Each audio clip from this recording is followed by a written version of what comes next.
Today we're going to talk about childhood behavioral mental disorders. And these are two.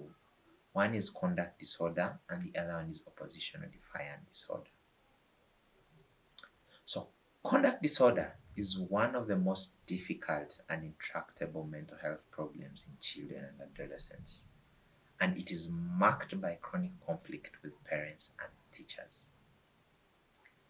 These children present with aggression towards people and animals. You've seen these children who are often violent. They like fighting with people, they like hurting animals. Destruction of property. They tend to destroy property quite a lot. They destroy toys, anything that is in the house. They tend to be deceitful. They tell a lot of lies. You ask this child, you see this child tends to lie so much about certain things. Theft.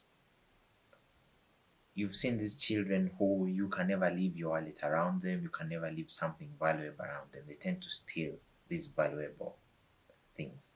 And they have serious violations of the rules.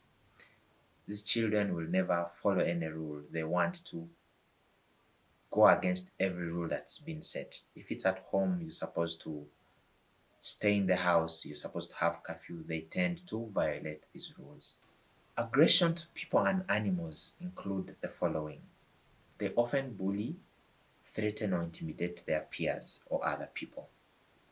They often initiate physical fights. They've used weapons like sticks, knives to cause serious and physical harm to others. They have been physically cruel to people and animals. You've seen these children who want to stone the dogs, so on and so forth. They have stolen while confronting a victim. They have forced someone into sexual activity.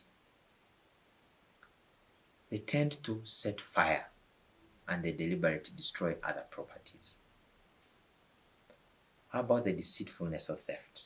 They have often broken into someone's house, building or cars.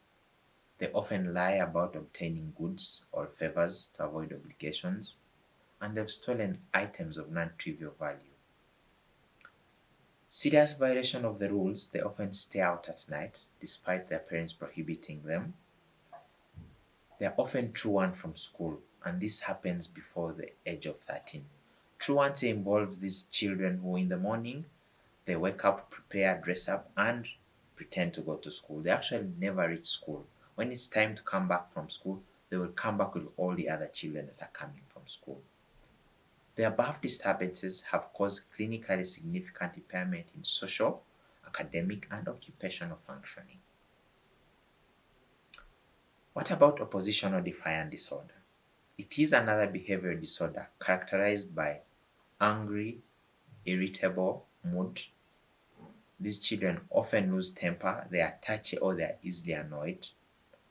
They're very angry and they're resentful. They have argumentative and defiant behaviors. They will often argue with authority figures or adults.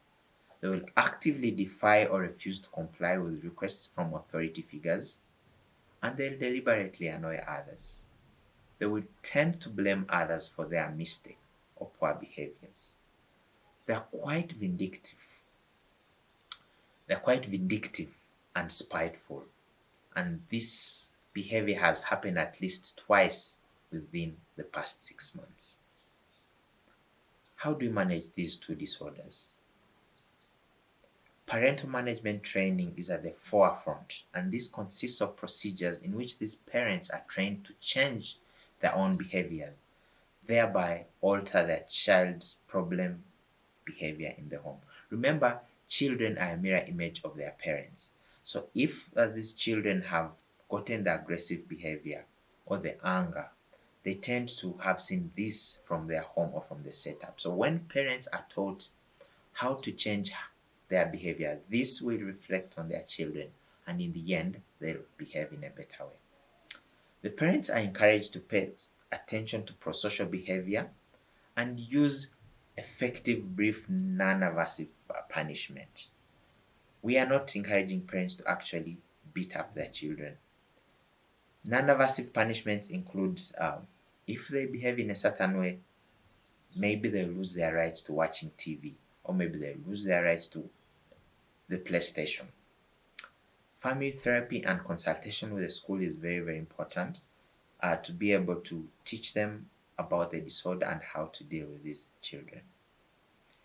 In the next episode, we shall talk about childhood elimination disorders. Thank you for watching and prioritizing your mental health.